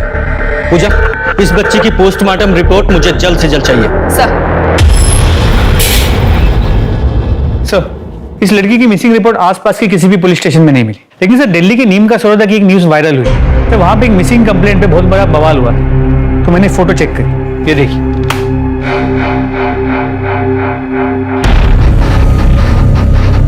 लड़की तो सेम ही लग रही है, लेकिन दरिंदों ने इसकी शक्ल इस तरह से बिगाड़ दी है कि अब इसकी पहचान तो इसके माँ बाप ही कर सकते हैं।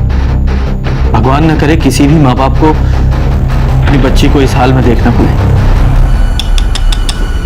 नहीं नहीं, ये वो लड़की नहीं लग रही है मुझे।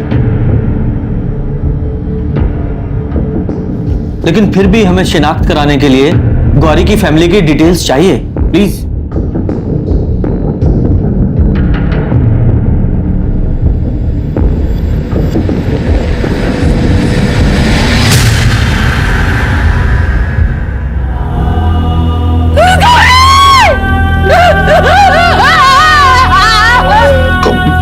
बोलिए हमारी बच्ची।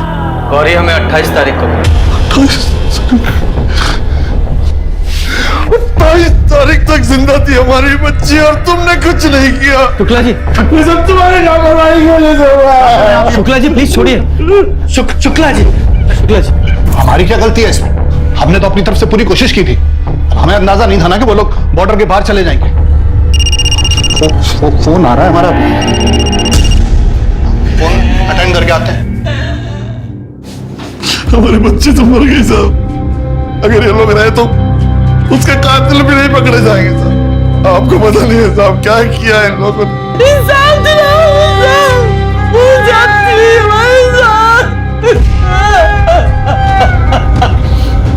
शुक्ला जी, आप चिंता मत कीजिए, गौरी हमें मिली तो उसके मर्डर की इन्वेस्टिगेशन भी हम ही करेंगे।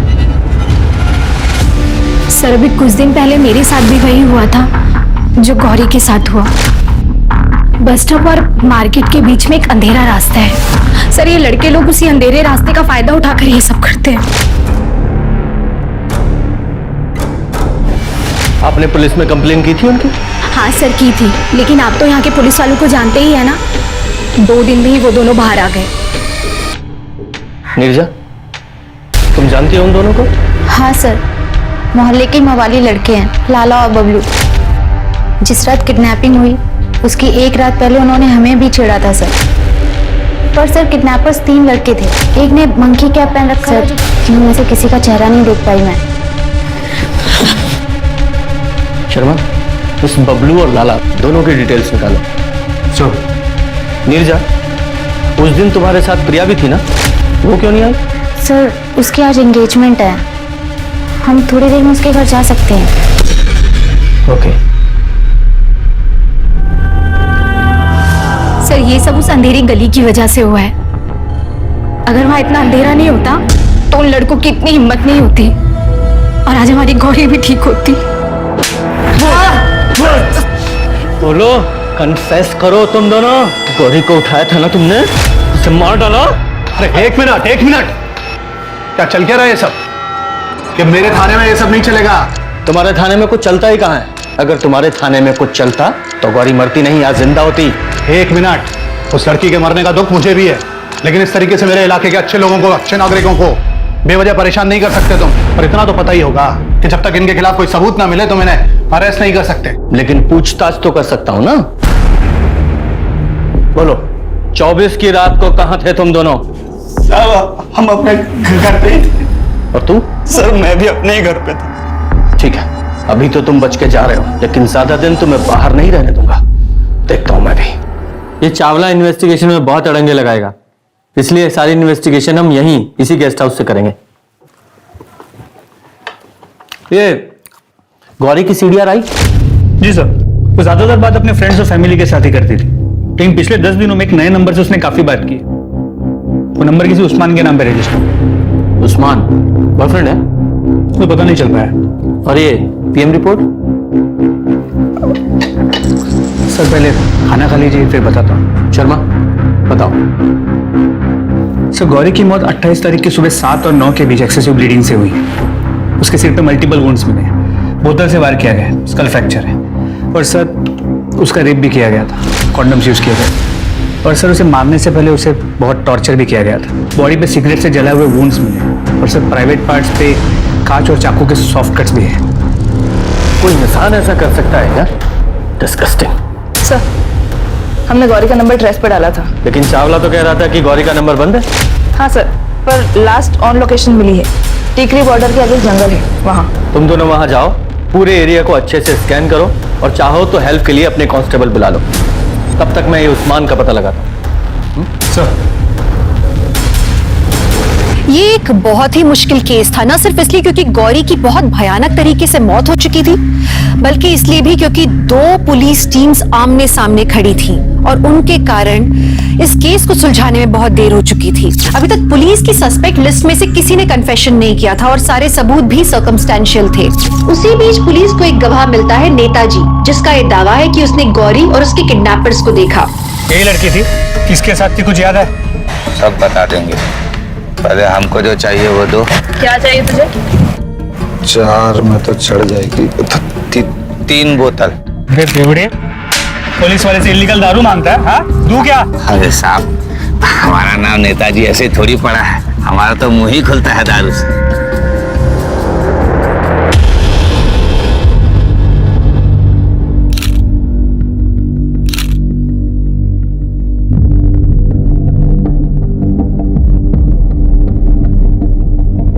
प्रिया, सॉरी प्रिया, अभी आना पड़ा। आई नो कि तुम्हारी सगाई हो रही थी, लेकिन तुम दोनों से बहुत इंपॉर्टेंट कुछ पूछना है। मैंने अभी नंबर बताया इसे, ये किसी उस्मान का नंबर है। पिछले 10 दिनों से गौरी की इससे बहुत बार बात हुई है। किसी बॉयफ्रेंड का चक्कर तो नहीं है? नहीं, आप लोगों से इसलिए पूछ रहा हूँ क्योंकि लड़कियां इस तरह की बातें अक्सर अपनी फ्रेंड्स के साथ शेयर करती हैं, पेरेंट्स के साथ नहीं। नहीं सर, गौरी अपनी लाइफ में बहुत ज्यादा फोकस थी। इनफैक्ट हम सब जानते थे कि वो 28 साल के होने से पहले शादी तक नहीं करना चाहती थी। हाँ सर, अभी हाल फिलहाल किसी लड़की ने उसे अप्रोच नहीं किया था। उसके ऑफिस में सब कुछ ठीक था? हाँ, अगर ऐसा कुछ होता वो मुझे जरूर बताते हैं, हम साथ में ही काम करते हैं। वो हमेशा अपने बॉस की और अपने काम की तारीफ ही किया करती थी। सर गौरी की लाइफ में सिर्फ एक ही प्रॉब्लम थी, गरीबी। और उसकी लाइफ में सिर्फ एक ही एम था, अपनी फैमिली की गरीबी को हटाना। लेकिन कोई तो है ऐसा जिसने गौरी को ही हटा दिया। हाँ साहब, गाड़ी में थी लड़की, इसी रास्ते से वो लोग गए, आगे जंगल पड़ता है, चल गए। इस बेवड़े का विश्वास भी कैसे कर सकते हैं? हाँ सर, शर्मा, उस्मान का पता चल गया है। वो गौरी का कोई बॉयफ्रेंड नहीं है, बल्कि उसके घर में काम करने वाला एक कड़िया है, और किडनैपिंग से एक दिन पहले उसका गौरी से झगड़ा भी हुआ था। एड्रेस भेज रहा हूँ, जल्दी आ जाओ। जी सर। चलो।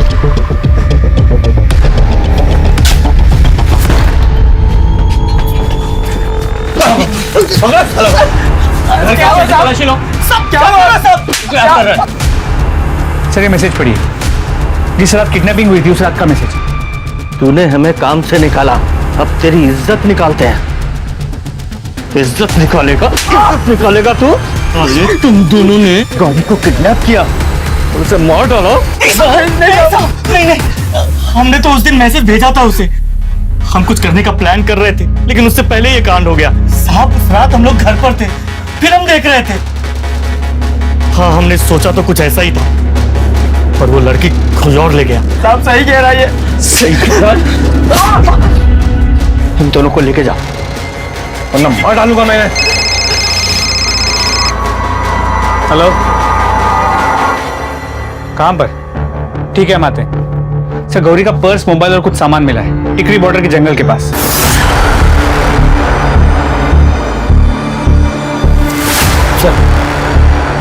सर ये मोबाइल, ये पर्स और वो सलवार मिला है। ये देखिए सर, दारू की बोतल्स और यूज कंडोम। ये मोबाइल, ये साइबर सेल में भेजो। ये सलवार और ये यूज कॉन्डोम, ये बहुत इंपॉर्टेंट है। इन पर जरूर सीमेंट के ट्रेसेस होंगे। इनको डीएनए टेस्ट के लिए भेजो और उस्मान और भोला वर्कर से मैच कराओ।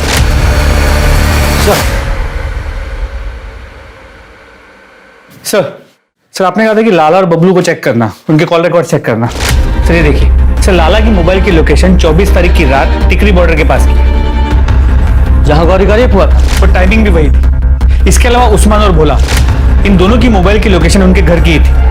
सर अब सीमेंट मैच से ही पता चल पाएगा कि रेप किया किसने। इस लाला को उठाओ, हो सकता है इन तीनों ने मिलकर ये किया हो। जी सर। वो क्या कर रहा है? बोल। सर वो एक लड़की थी, उससे मिलने गया था, वहीं पर मुझे चावला मिला। ऐसा क्या साहब, आज बोनी भी नहीं हुआ, आप चले आ गए? ज्यादा होशियारी नहीं, अभी थाने ले जाके बोनी कराओगे तेरी। सब ये मेरी वाली है, इसका हफ्ता मैं दूंगा। ये लीजिए ना हफ्ता। अच्छा, आगे से इसका हफ्ता तुझसे लूंगा। बिल्कुल साहब। ये चावला तभी इसे इतना बचा रहा था। शर्मा, वो लोग 3 जगह मौजूद थे। एक वो अंधेरी गली, दूसरा टिकरी का बॉर्डर जहां उसका रेप हुआ, जहां गौरी की बॉडी मिली। तीनों जगह का डम डाटा निकालो और देखो ऐसे कौन से कॉमन नंबर हैं जो तीनों जगह मौजूद हैं। सर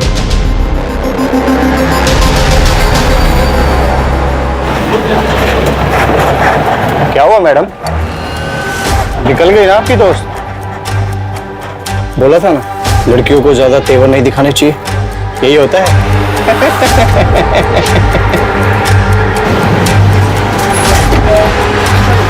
शर्मा जी, मैं नीरजा बोल रही हूँ। बोल। तेरे बस के ड्राइवर से बात की, तेरी मोबाइल लोकेशन भी चेक की। 24 तारीख की रात तू बस से जल्दी उतरा था, क्यों? ड्राइवर ने बताया कि गौरी के स्टॉप के थोड़ा ही आगे। मैं उस रात बस से जल्दी उतरा था, मैं उन लड़कियों से बदला लेना चाहता था। सोचा अंधेरे में किसी न किसी को तो धर लूंगा, इसलिए मैं पैदल ही गांव की तरफ निकल पड़ा। पर मैं उस गली में पहुंचता उससे पहले मैंने एक काली गाड़ी तेजी से निकलते देखी साहब, वो चीख रही थी। मैं समझ गया उसके साथ कुछ कांड होने वाला है। काली गाड़ी? हाँ साहब, काली गाड़ी मैंने खुद देखी, बिना नंबर प्लेट की। तो ये बात तूने पहले क्यों नहीं बताई? साहब मैं तो चाहता था उसके साथ कुछ कांड हो जाए। अब चुपचाप ये बता, तुझे कुछ और याद आया? उन लड़कों की शक्ल याद आई या गाड़ी के बारे में कुछ?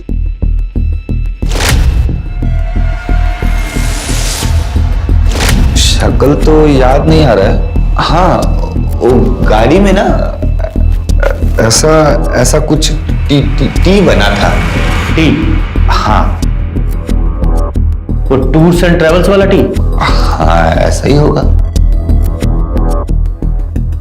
सर ये देखिए, ये एक ही काली गाड़ी है जो टाइम और डिस्क्रिप्शन दोनों ही मैच करती है, पर उसके बाद ये गाड़ी हिसार तक कहीं नहीं दिखी सीसीटीवी में। इसका मतलब ये काली गाड़ी अंदर के छोटे रास्तों से होकर गई है जहां सीसीटीवी नहीं लगे। सर ये सभी रास्ते तो किसी लोकल को ही पता होंगे, या फिर किसी ड्राइवर को। शर्मा, इस काली गाड़ी के साथ साथ कैब कंपनीज में भी पता करो कि उनके किसी ड्राइवर ने 24 तारीख को छुट्टी ली थी या किसी का ऑफ था क्या। सर साहब को अच्छे से खुश कर देना। अंदर किसी को आने मत देना। सर वो कार किसी भी ट्रैवल एजेंसी में नहीं है। सर सीमन रिपोर्ट्स आ गई है। लाला और वो 2 वर्कर्स उस्मान और भोला किसी से मैच नहीं हुई। क्या है जो हम मिस कर रहे हैं? क्या छूट रहा है? वो अंधेरी गली।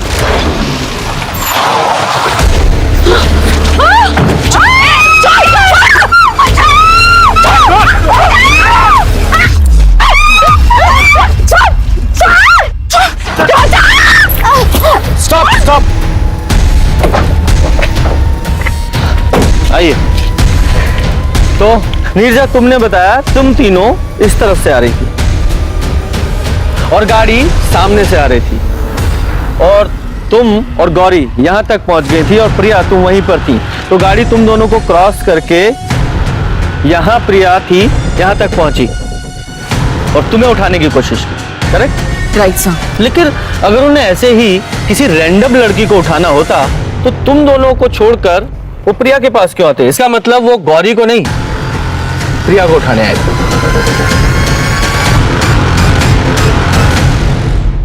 प्रिया, तुम इन दोनों को छोड़कर भाग क्यों गई थी?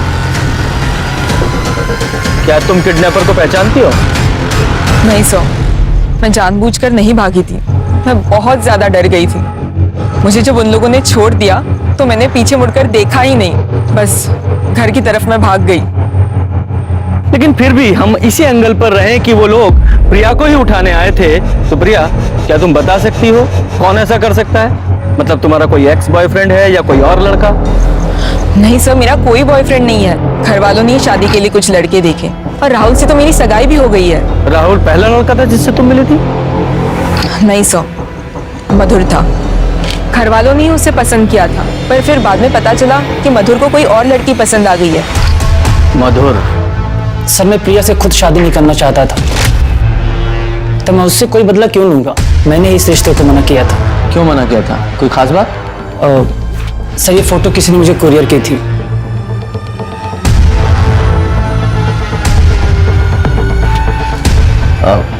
ये फोटो किसने कुरियर की थी? पता नहीं सर, कुरियर वाले को कॉल करके पूछा तो उसने बताया कोई नहीं आता उसके यहाँ। लगता है ये फोटो किसी ने ऐसे ही मेरे ऑफिस के सामने छोड़ गया था मेरा नाम लिखकर। ये प्रिया का फियांसे राहुल, इसका क्या फैमिली बिजनेस है? सर 2-3 लॉज हैं उसकी दिल्ली में।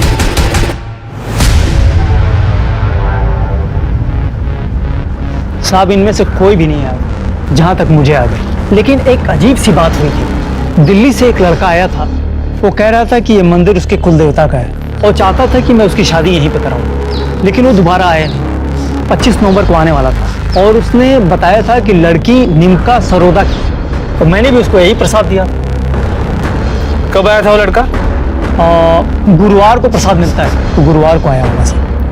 क्या कोई सीसीटीवी कैमरा है? जी हाँ है। मुझे इसकी फुटेज देख। जी देख सकते हैं सर। तुम लॉज वालों की टूर्स एंड ट्रेवल्स वालों से, उनके ड्राइवर से बहुत अच्छी साठगांठ होती है ना? सर मैंने कुछ भी नहीं किया। अच्छा, कुछ नहीं किया तूने? अपना फोन अपने लॉज में छोड़ दिया ताकि तुझे एलिबाई मिल सके? तेरे जैसे क्रिमिनल्स को भगवान भी माफ नहीं करता है। ये देख, ये फोटो उसी कार के अंदर से ली है ना जिसमें गौरी को किडनैप किया गया था? फोटो देख रहा है? और ये फोटो में प्रसाद का पैकेट दिखाई दे रहा तुझे? इसी से फंसा है तू। अब बोल। सर प्रिया ने मुझे शादी के लिए मना कर दिया था क्योंकि उसे कोई सरकारी नौकरी करने वाला लड़का मिल चुका था। लेकिन प्रिया से पहले मैं मिला था। मैं शादी करना चाहता था उससे, लेकिन नहीं, तो मैंने सोचा कि मैं इसका किडनैप कर देता और फिर इसका रेप भी कर दूंगा। रेप करने के बाद तो मुझे मना नहीं कर सकती थी ना शादी के लिए। औरतों की इज्जत पे जो बात आ जाती है सर, फिर मैंने सोचा था कि मैं उससे शादी करूंगा और उसे रानी की तरह रखूंगा। औरत की इज्जत तेरे से होती नहीं है और तू उसको रानी बना के रखता। बोल बोल, गौरी को क्यों मारा इतनी बेरहमी से? अरे गौरी को उठाने का तो हमारा प्लान भी नहीं था। हम वहां पे प्रिया को ही उठाने गए थे, लेकिन ये सिराज और विवेक ड्राइवर है। ड्राइवर मतलब ये दिमाग के आदमी है। उसका दिमाग खराब हो गया। प्रिया तब तक भाग चुकी थी वहां से, तो इन्होंने गौरी को ही उठा लिया। अब बोल। सर उसने मुझे मारने की जरूरत की थी। मुझे बहुत गुस्सा है। हम तो वैसे भी उसे जिंदा नहीं छोड़ना चाहते थे सर, लेकिन उसने मुझे मार के अपनी मौत थोड़ी जल्दी बुला ली थी बस। अगर कानून से मेरे हाथ बंधे नहीं होते ना, तो गौरी की एक एक चोट का बदला लेता मैं तुझसे। अच्छे से तोड़ाई करो इनकी, फिर कोर्ट में पेश करना। ईगो की वजह से दुनिया में न जाने कितने क्राइम्स होते हैं और कितने ही रिश्ते टूटते हैं। किस तरह के लड़के के साथ शादी हो, ये एक लड़की और उसके घर वाले तय करते हैं। जैसे कि जब लड़का लड़की ढूंढने के लिए निकलता है तो लड़की लंबी होनी चाहिए, पतली होनी चाहिए, पढ़ी लिखी हो, कम पढ़ी हो, नौकरी पेशा हो या घरेलू, ये सब डिमांड्स होती है ना। वैसे ही अगर लड़की वाले कुछ इसी तरह के गुण चाहें कि लड़का सरकारी नौकरी करता हो, तो उसमें क्या बुरा है।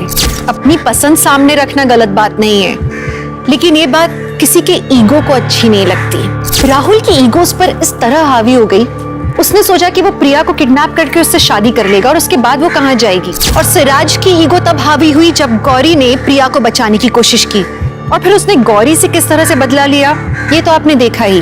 हम अक्सर समाज को सुधारने की बात करते हैं, पर असल में हम दूसरों को सुधारने की बात करते हैं। कभी कभी अपने अहम को छोड़कर दूसरों की अहमियत समझना भी जरूरी है। गौरी की कहानी के बाद क्या समाज में कोई बदलाव होगा पता नहीं, पर हमारी कोशिश जारी रहेगी जुर्म और उसका सच दिखाने की। तो चलिए, मैं दिव्यांका त्रिपाठी दहिया अब लेती हूँ आपसे विदा। फिर मिलूंगी एक नए सच्चे केस के साथ। तब तक देखते रहिए क्राइम पेट्रोल सतर्क, विमेन अगेंस्ट क्राइम। एक औरत पर वार, अब हर औरत का भार।